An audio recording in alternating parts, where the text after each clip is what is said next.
Welcome to Becoming a Cook. I'm Charlie Wetzel. Today I want to teach you how to prep and cook a pork roast. Now when I was growing up, we didn't eat a lot of pork. My mother would cook spare ribs once in a blue moon, but we were really more of a beef and chicken kind of a household. It wasn't until I got into my early 20s that I started eating pork. And the best cut I found is a Boston butt. So that's what we're going to work with today. This is 5.5 pounds. It's a really big roast. I bought this for $1.99 a pound. Right next to it in the meat case was a boneless pork butt for $3.69 a pound. I will always pick the one that I have to do the work on because, first of all, I get to have it exactly the way I want it, and secondly, I save a lot of money. When you buy a Boston butt and it's got a bone in it, you know you're getting a bone, but you don't always know exactly what that's going to be or what shape it is. On this one, you can see the bone that's the typical shape, but it actually extends all the way back to here. If you're going to do this, you can use a chef's knife, you can use a boning knife, you can use a utility knife. The smaller the knife, the easier it is to get in these weird angles. I'm going to split the difference and go for the boning knife. I'm just going to go ahead and start by doing a cut down to this bone so that I can start trimming this and see it. And I'm trying to stay close to the bone because I want the meat here, not here. Now, if you look, see this? It's almost triangular or maybe harp shaped. So I've run my knife down there till I've gotten to this edge. And I don't want to go farther than that because at that point the bone comes under and I'm not touching it. So now I'm going to work from this other side, and I'm going to do this kind of a funky angle. I would do this facing myself, but I want you to be able to see it. This right here, I'm going to put my knife in here and feel and run the knife along this other side. I'm having a little bit of a hard time with that angle, so I'm going to flip this for myself. You can see I'm making fairly small cuts because I don't want to lose very much meat. So now I'm starting to get through on this side here, and I can start to run my knife back under here. This is really kind of an intuitive process where you do it a lot by feel. This thing's running back this way, like I said, like a cup, but I'm getting to an edge right here, and I'm going to run this up. This bone is so high, it's almost coming up through the top of this fat. I don't really want to cut through that side. Going through the side of it is okay, but not the top. So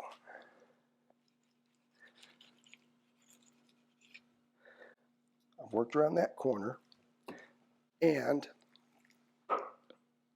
this is where that cup shape comes in. So I'm putting my knife in here, and look how I make this turn up. It's getting me close to where I want to be. If you're a professional butcher and you're watching this, you're probably saying to yourself, I could do better, and I bet you can. But this is something I've taught myself through trial and error and gotten to work. Okay, there's our really odd shaped bone. Now you look at this and you go, oh my gosh, what a mess. Well, that's why we have butcher's twine.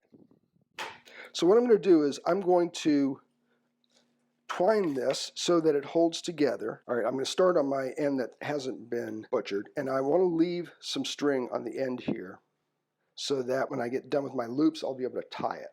Loop, slide under, and pull tight. So what I want to do is a series of these all hooked together that are going to draw the roast into a single bundle.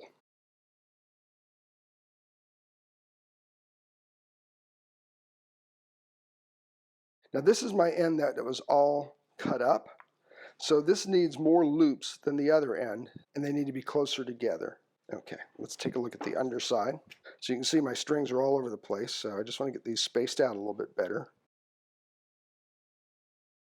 Now this one, I'm just going to run the length of this back to my starting point. And if you just give this an extra twist, it'll hold while you're putting a knot in it.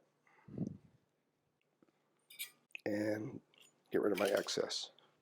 I'm going to season this with my own house seasoning. Since you don't have this, you can use salt and pepper and garlic powder, or you could use something like a Creole seasoning. And you can see I'm just putting a nice coat on here, a liberal sprinkle. I'm getting all four sides plus the two ends.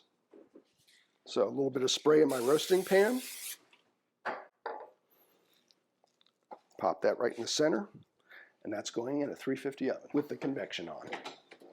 When you have a bone like this, you can just throw it away, or you can toss it into a pan, throw some water on it, throw in a bouillon cube, and you actually have what you need to make your gravy. Now you can use water, that's fine too, but that's one of the benefits of doing your own boning. The nice thing about a Boston butt is it's got so much fat, it's really a tender piece of meat. So you can cook it a long time and it still stays really, really good. At 145, it's safe to eat. So if you like to have just a little bit of pink in your pork roast, then you probably want to stop at about 150. If you really like your pork roast cooked all the way through, which is what Stephanie likes, you can leave it in longer and bring the temperature up even as high as, say, 170, 180. This has been going an hour and 35 minutes,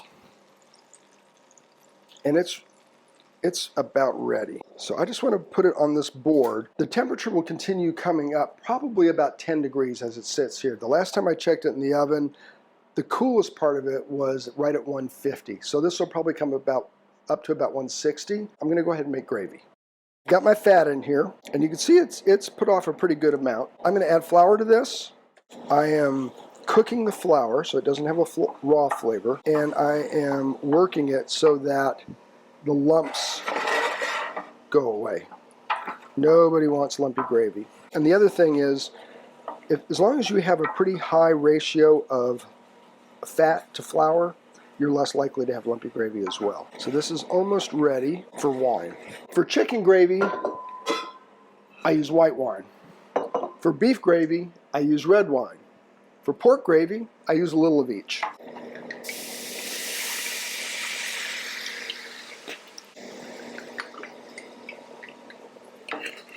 The alcohol helps to dissolve the fats on the bottom of the pan. I'm trying to scrape up all the little bits off the bottom too, because those are going to give color and flavor to this gravy. And I'll eventually just give it all of the stock that I made.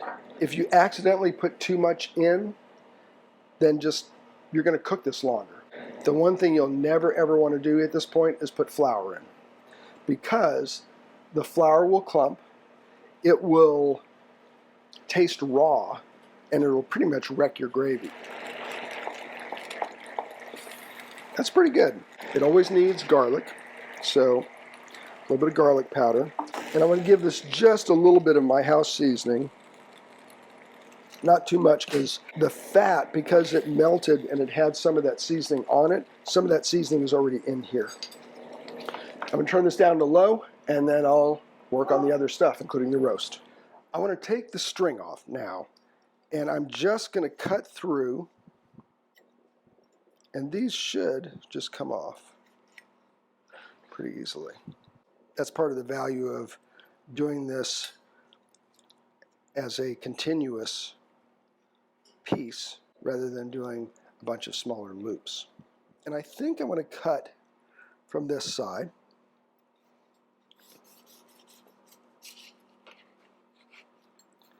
And you can see pork roast still has a little bit of moisture to it and the slightest little bit of pink. So this is the way I like it.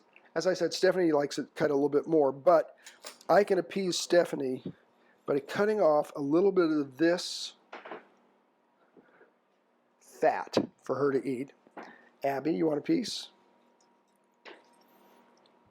This is what everybody hovers for. Let me fix a plate for Abby. Mashed potatoes. And Abby's preference is for boiled broccoli. Typically what we do is we pull them straight out of the pot, and then I'll let them drain, because nobody likes a plate full of water. And then for Abby, the most important part of all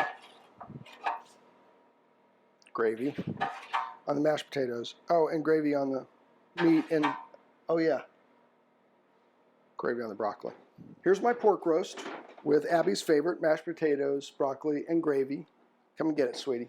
If you want to do a meal that's really simple, it can be down home or it can be kind of elegant depending on what you dress it up with. Roast pork is really a great option. I hope you'll give it a try. Thanks for joining us today on Becoming a Cook.